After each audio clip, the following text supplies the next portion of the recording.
तो ख़वातीन हज़रत, मैं डॉक्टर कील जावेद, एजे हेल्थ टीवी पे के नाम से मेरा चैनल है यूट्यूब पे।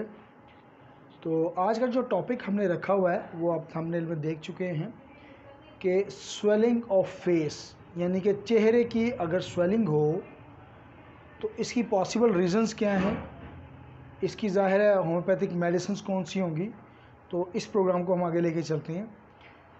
तो स्वेलिंग की जो मेन वजूहात हैं, इनमें से अगर इसको वन बाय वन हम स्टडी करें तो एक पहली वजह बनती है इन्फेक्शन, यानी किसी किस्म का इन्फेक्शन हो सकता है। मिसाल के तौर पर कि डेंटल इन्फेक्शन हो सकता है, दांतों में कोई इशू हो सकता है।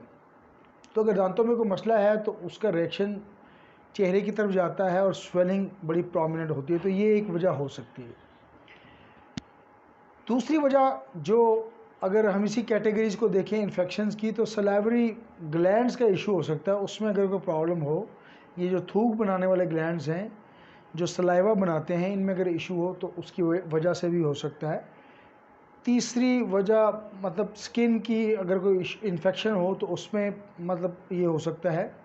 आई यानी कि आँख में कोई इन्फेक्शन हो तो उसकी वजह से चेहरे पे स्वेलिंग हो सकती है। अगली कैटेगरी आती है एलर्जीज़ की। मुख्तलिफ़ एलर्जीज़ भी इसमें अहम किरदार अदा कर सकती हैं कि चेहरा आपका स्वेल कर जाए या फूल जाए या सूजा हुआ हो। First of all food allergies हो सकती हैं। कोई ऐसा फूड आपने खा लिया जो आपको मुआफ़िक ना हो तो वो भी एक वजह हो सकती है। मेडिसिन्स बाज़-औक़ात मुआफ़िक नहीं आती हैं तो उनका मसला हो सकता है। इन्वायरमेंटल इश्यूज़ हो सकती हैं, माहौल का इशू, जिस तरह ये जो गंदम की कटाई होती है, पोलन एलर्जी आपने सुना होगा, तो उसमें नॉर्मली वो प्रॉब्लम हो जाती है। इसके अलावा डस्ट, यानी कि आपको ये जो धूल होती है इससे भी बाज़ औक़ात प्रॉब्लम हो जाती है। तीसरी कैटेगरी है डिहाइड्रेशन। अगर डिहाइड्रेशन हो जाए तो उसमें भी फेस के जो टिश्यूज़ हैं वो स्वेल कर जाते हैं। इसके अलावा और ये टांगों के, घुटनों के, हाथों के टिश्यूज़ भी मतलब स्वेल कर जाते हैं। तो ये भी एक वजह हो सकती है।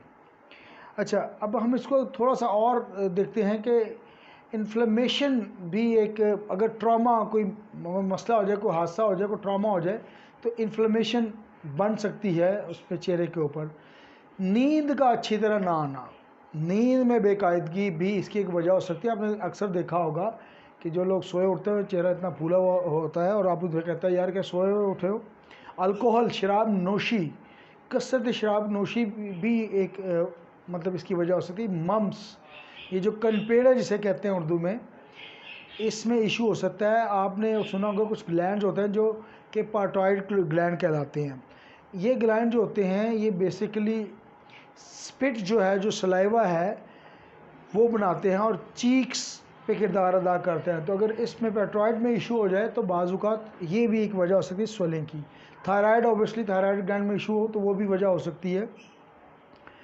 उसके बाद एक वजह बड़ी अहम है, जो स्किन के इन्फेक्शन होता है, सेलुलाइटिस इसे हम बोलते हैं, जिसमें रेडनेस भी बाज़-औक़ात हो जाती है। बैक्टीरियल बेसिकली ये इन्फेक्शन होता है। तो अगर ये भी हो तो ये भी एक वजह बन सकती है। तो ये वो वजूहात हैं जिसकी वजह से इंसान का चेहरा फूल सकता है, सूज सकता है या उस पर स्वेलिंग हो सकती है। अब आते हैं जी पॉसिबल मेडिसिन की तरफ। एपिस मेलाफिका इसमें टॉप की मेडिसिन होगी। एपिस मेलाफिका में चेहरा तो स्वेल करता ही है, साथ में डंक लगने की एक अलामत पाई जाती है। आपको पता है कि एपिस जो है वो शहद की मक्खी से बनती है। तो अगर ऐसी सिचुएशन हो तो आप इसको ट्राई करें। बेलाडोना का जब भी चेहरा सूजा हुआ होगा तो एक तो उसमें हॉटनेस होगी और रेडनेस ज़रूर होगा, तो इसको आप ज़हन में रखिएगा। उसके बाद जो मेडिसिन मेरे पास आ रही, कलकेरिया काब के पेशेंट पहले ही मेरी तरह ज़रा पेल और मोटे होते हैं, तो अगर ऐसा आपको पेशेंट मिले तो कलकेरिया काब को ज़रूर ट्राई करें।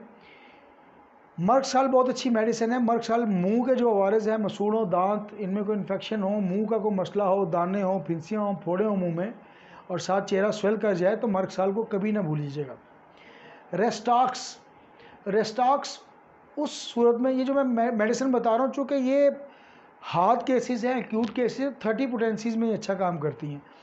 तो 30 पोटेंसी में 3 टाइम TDS करना है जी। 3 से 5 कतरे ज़ुबान पर उंडेल लें या थोड़े से पानी में 5 से 7 कतरे या 10 कतरे 3 टाइम इस्तेमाल करें तो अल्लाह शिफा देगा। रेस्टॉक्स की तरफ आते हैं जी।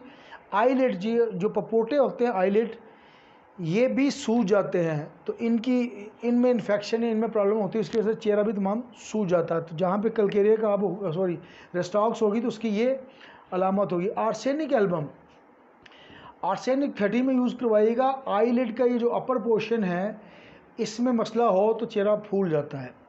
एकोनाइट अच्छी मेडिसिन है, इसमें भी कंडीशन ये होगी कि जो अपर जॉ है, जो आपके जॉ को अब उर्दू में जबड़ा, जो ऊपर वाला जबड़ा है, अगर इसमें कोई मसला हो तो एकोनाइट एक अच्छी मेडिसिन बनेगी। कैमोमिला 30 में यूज़ करवाइएगा। इसमें लेफ़्ट साइड का जो फेस है, यानी कि बाएं हाथ वाला जो चेहरा होगा उस पर सिर्फ सूजन होगी, और अगर यही चेहरा राइट साइड पे फूला हो तो आर्नेका 30 में यूज़ करवाइएगा। मैं डॉक्टर अकील जावेद, सेहत homeopathic clinic, 409 Usama block, नश्तर colony, Firozpur road, Lahore से हम ये प्रोग्राम करते हैं। बहुत शुक्रिया जी, थैंक यू।